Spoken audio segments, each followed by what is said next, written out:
And here we are once again at the Ottawa Kotei. We're talking with Nina Illingworth of the Hairy Tarantula thing.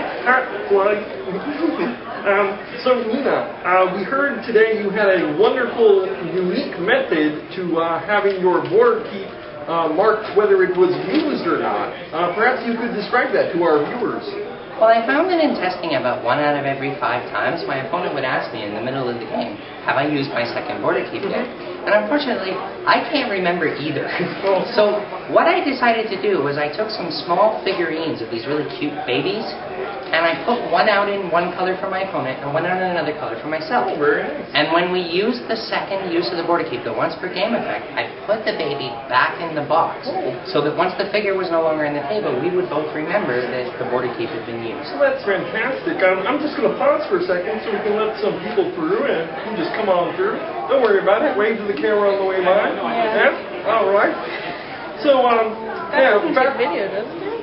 Oh, okay. So back on topic, that's a really unique way. I've seen people dishonor their board keeps and also sometimes use the Riverside Port from the draft packs, but we like cute babies here. Me too. I'm fond of the little itty-bitty baby. Wonderful. Now, you also have known, aside from your single selling with Hairy Tarantula, we also have heard from you the Cardboard Geisha series articles. Perhaps you can elaborate on why you decided to do these articles and share your knowledge with the player base.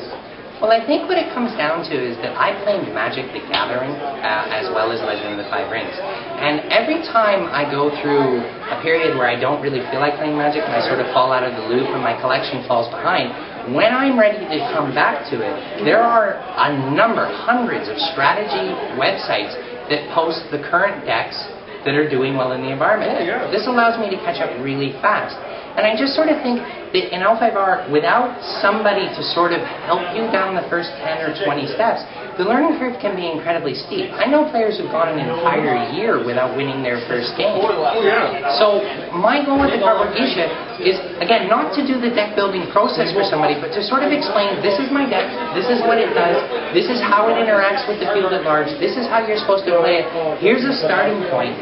Take that ball and run with it. Oh, that's fantastic. I mean, I know when my cousin Robin had some trouble, he couldn't win, and took him several years to actually get through and play some games decently. So I really thank you for sharing all this wonderful information with the player base. Thank you. I really hope that it's useful, and please keep reading and emailing, guys. Absolutely. One quick question. How would you feel about the canonization of a frog clan?